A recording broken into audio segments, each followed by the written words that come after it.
Hello everyone, I'm going to do a quick video today on how to install the SpeedPulser. I've had a few queries, my SpeedPulser makes quite a lot of noise, how do I update the code, how do I install it, I'm not too sure of the wiring, etc, etc. So I'm going to run through how to install it. I've got a temporary cluster here, I've never mocked it up before, so this one's just fresh as if it was going to be shipped out. I'm going to do a two-part series, so this first one will just be the installation, and then the second one I'm going to do, because all the SpeedPulsers that I've sold to date have all had just a normal software put on them, I've now introduced the Wi-Fi capability. So first part will just be hardware installation, and then I'll pause the video and we'll do a second part, and that will be how to update to the latest software so that you can calibrate it or you can adjust it on the fly with the Wi-Fi capability. So in the box you will get a motor, you will get the little control board, SpeedPulser itself, a cable for powering it up and connecting to your input of choice. You'll also get a bit of square rod that will drive the cluster, and you get this little bar. The bar I'll go into in a bit of detail. The tools you'll need: a pair of snips. This will be for trimming and manipulating the bar, you'll see why. And you'll need a 4mm Allen key. All of the motors that I supply already come partially assembled. Now they're all tested, I've tested every single one, they've all got a tick before they get shipped out. SpeedPulsers as well, they also got a tick. I don't want anybody to come back and say mine doesn't work. I want to know that I've got a comfort that they all have been tested. So, they'll come with the coupler installed. I do supply a spare coupler. It's ultimately the end user's responsibility to install this square drive. The reason I do it like this is it would take me a lot of time, as you'll see, not a lot of time here, but if I was to do this to every single one, the amount of time I'd spend assembling them all would go through the roof. So I'm looking for you guys to do a little bit of assembly work. This is a 4mm Allen key. There's three 4mm Allens in there. You loosen them all off and you pop the motor out. So now you'll have the motor. This is the most difficult part of it. This square drive goes in this hole. It's really hard to do. Really simple to install. Just hover it over the square hole and with your pliers a few taps. That's the hard part done.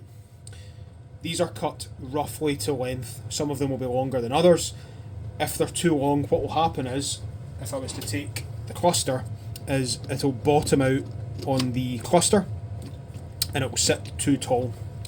This is very hard to do one-handed. So you'll see there that that's as deep as it's going to go, and that is too tall. So we need to shave 10mm off it.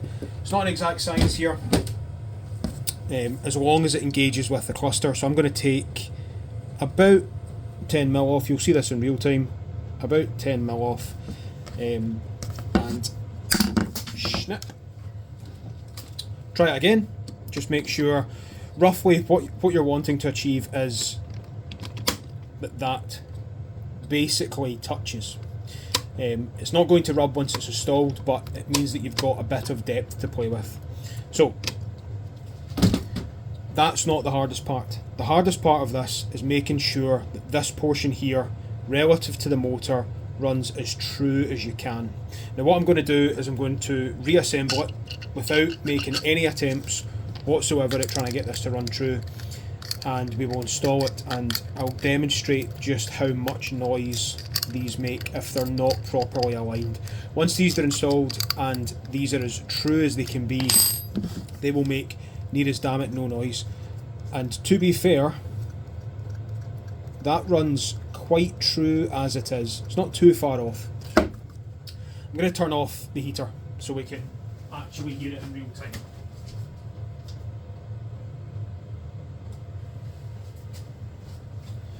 I've not demonstrated this, this is as it comes.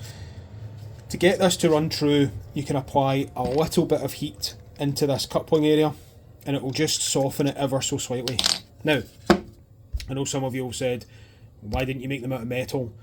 Why is it not better than this? These are £100. The cables themselves, if you were to run a standard gearbox cable, is £60. They break all the time. This is open source, anyone can print them, anyone can build them, and this is the whole concept of this. It's not trying to be as cheap and nasty as it can be, but I need to draw the line somewhere where I'm saying, well, what's the point in me spending, because I priced these up to get these actually machined, and it turns out it's about £10-ish a piece. That inflates the price by £10. You can get these if you spend a little bit of time just trying to get them to run true. I've not done it yet. We'll see just how noisy it is. The next step is to take your Mark II cluster. Now, I've not trial fitted this one's straight out the box, and all you're going to do is slide these two parts together, making sure that the actual square drive engages. This will be a tight fit. Wee bit of encouragement down, and you can test that it's engaged. I'll spin this at the back. You can see that just by spinning it by hand, it is engaged. The next part, to hold this motor in place, that's what this special rod is for. Again, this rod slides through here.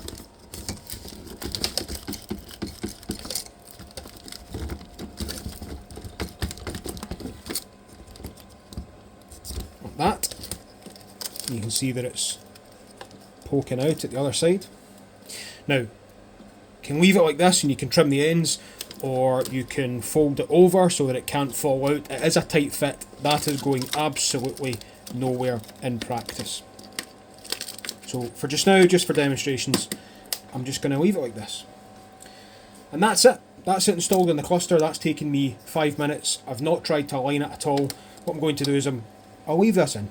What I'm going to do is plug it in, we'll wire it up, and we will demonstrate the next part. So, that's on the bench. You will take your circuit board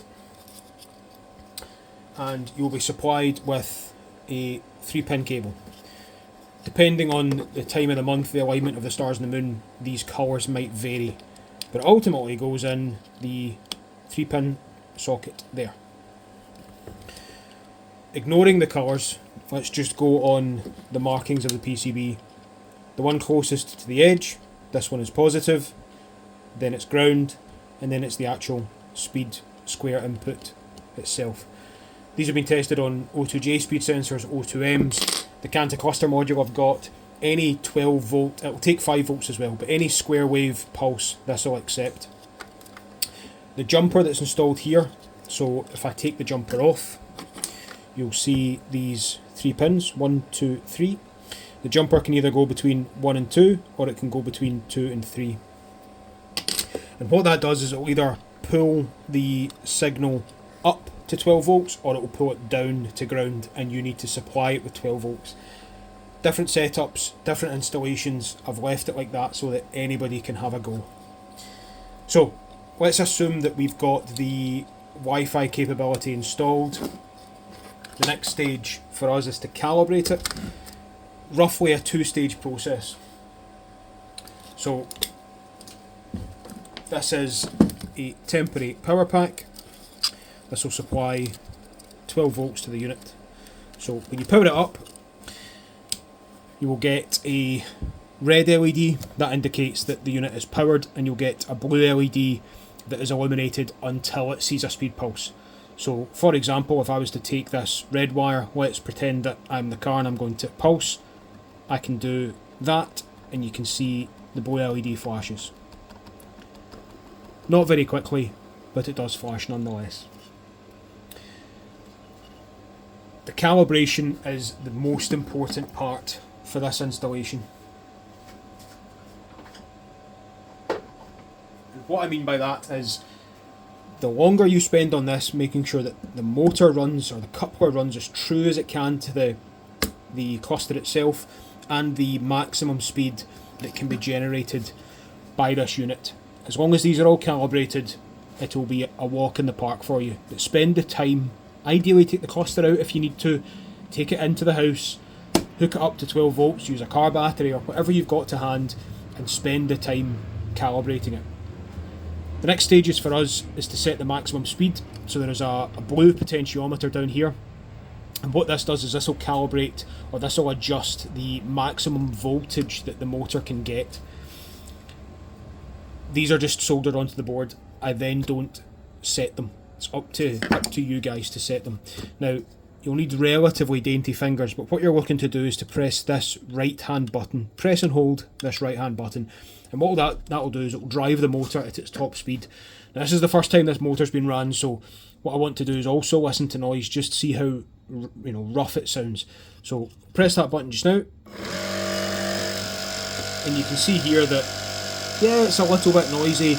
Doesn't sound too coarse though. So what I can do is I can spend a bit of time roughing this out. Now, this is roughly at 120 miles an hour, not too far off. What I'm now going to do, just for demonstration, is I'm going to turn this potentiometer all the way down.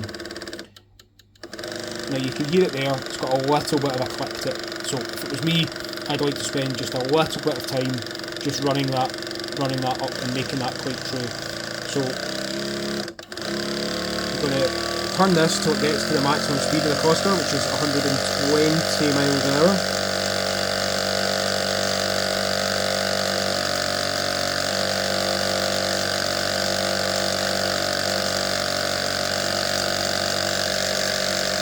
That's me there, bang on 120. And that's it. That's it set up. Now let's assume that the latest board, or you've managed to, or we've now got to the Wi-Fi stage, right? This is my work phone.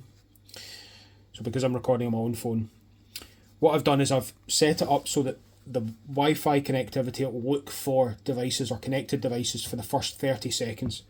I could have it try and connect for the rest of its life, but it eats quite a lot of power, makes a bit of heat. There's no requirement. So Android, excuse the Androidness. So it should, there we go, SpeedPulser. So automatically recognised it. I'll connect to it, and it should say eventually connected. Now this is all in real time, I've not had any cuts at this. This is just, so there we go, connected without internet. Now what you're then going to do is you're going to open Chrome, and you're going to type in 192.168.1.1. Now I'm quite slow at this. I think I've just caught it, so that's okay. So this will load up, just basic settings. Just now needle sweep isn't turned on, so if we were to activate needle sweep, just touch it, that's it. And it will remember that setting, so that's fine. I'm going to leave it off just now because we're going to go through and we're going to do a bit of testing. But what I want to be able to do is see how that rate of change affects it, right? So if I change it to 6, it does a needle sweep. If I change it to 39, it's quite slow. Now that is quite clicky, so I'm going to spend a bit of time just to show you just how quiet we can get them. It'll make the video run on quite a while, but it's a proof of concept. So you can have a play with this just depending on how you want needle sweep, how quickly you want it to do. The most important part for us is to run through the advanced controls, if you like. So,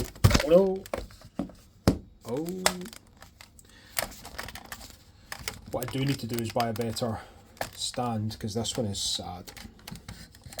Let's go through. So, just go through these just one at a time. Just now, if I wanted to test the speedo, so 41, so it's just a little bit too slow. 78, it's just a little bit out. So we can go through and we can adjust this.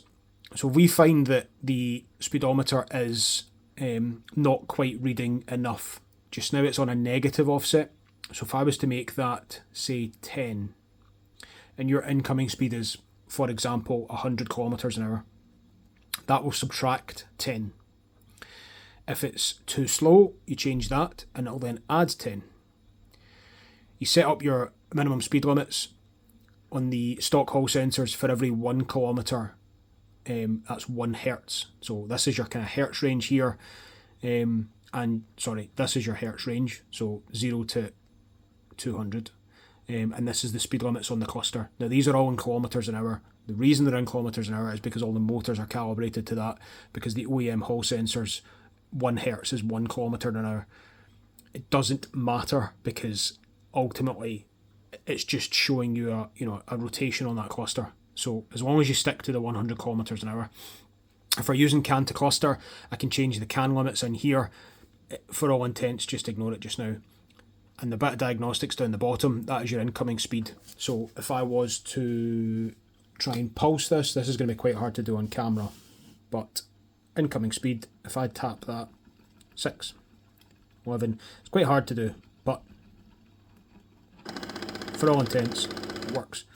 Now, what happens is if it doesn't see a speed for a second and a half, it will go back to 0. So you'll see it goes up to 292 and then it will go down to 0. It's not seeing an input for a period of time.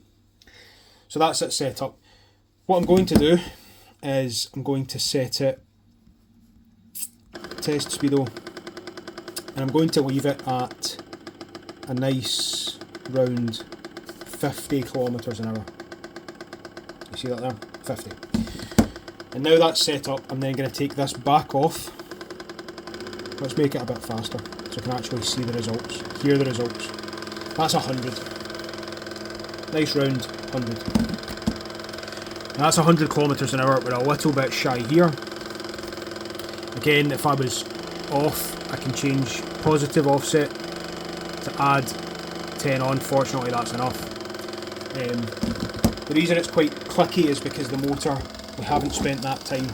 So now that it's running just now, take this back out, and I'm going to take this off. The quickest or the easiest way to do it, roughly by eye,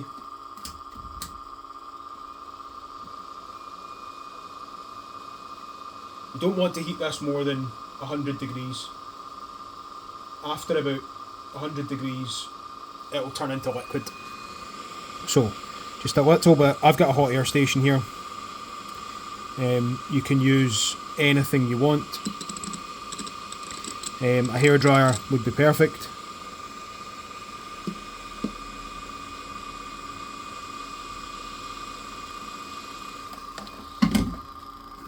Doesn't need particularly long.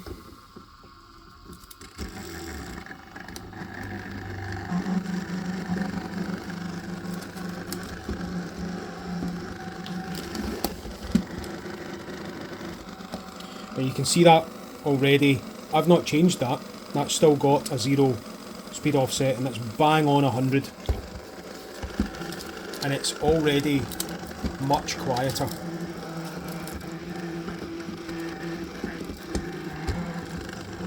Once it cools down, just give it a little bit of time. Now you can spend, ideally you'd spend, 20 minutes, half an hour, etc, etc.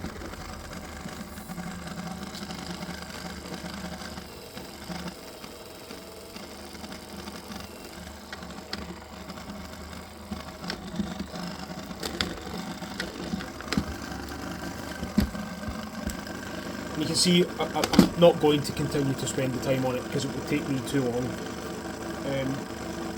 The other cluster upstairs is very quiet actually. I could have brought that one down. It's by the by.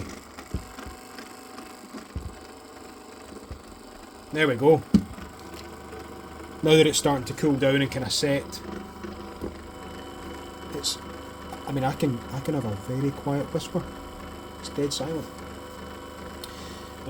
So that's still testing at 100. There's no positive offset, and that's as quick as it needs to be. Didn't take me more than 5 minutes to get that set up, and that is holding its speed. That is already cooling down. So all I've done is I've softened up the plastic on the back. Ultimately, this is an example of one. You've softened up this, and it's made it soft enough that when it runs and then cools, it will then run itself true. And even as I'm standing having a conversation just now, that's running more and more quiet as it then cools into its final position. Have a couple of attempts at it. That's why I've supplied a spare coupler in case you trash the first one. But for all intents, that's it set up. That's been 19 minutes and 40 seconds. A little bit of an introduction, how to install it, how to trim up the cluster, etc, etc. I'll cut this video just now. I'll go inside and I'll do a little demonstration on how to update to the latest firmware so that you can have Wi-Fi capabilities, so that you don't need to keep downloading Arduino. But even as I wrap up this video just now, you know, once this goes into the car, I mean, that's on the bench, so the noise is getting amplified.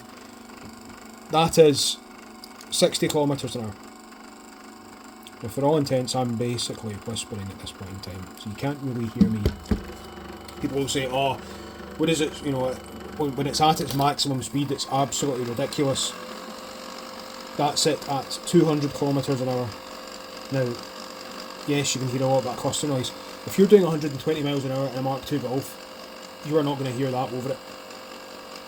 Now, I've not calibrated this other than just setting the top speed and just for lower limits, because there's been a couple of comments about, you know, it doesn't read low enough. So, you know, although I could spend a little bit more time than this, that's less than 20 miles an hour. Now, the problem with these motors, I'm saying problem, people have to respect that these are lightweight motors. They don't have a lot of bottom end torque. They've got way less torque than your gearbox would. So, you know, I can near enough stop that with my finger. It will start spinning again.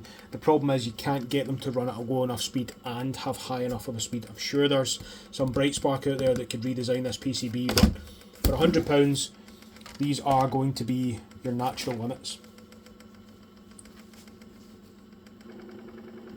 That's 48. We'll just go round it. That's 81. It's just ever so slightly below it.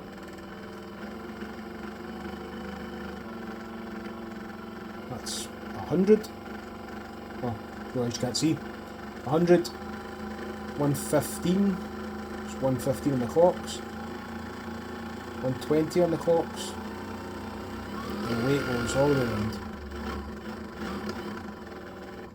Turn it off once you're done, once you're happy. Oh.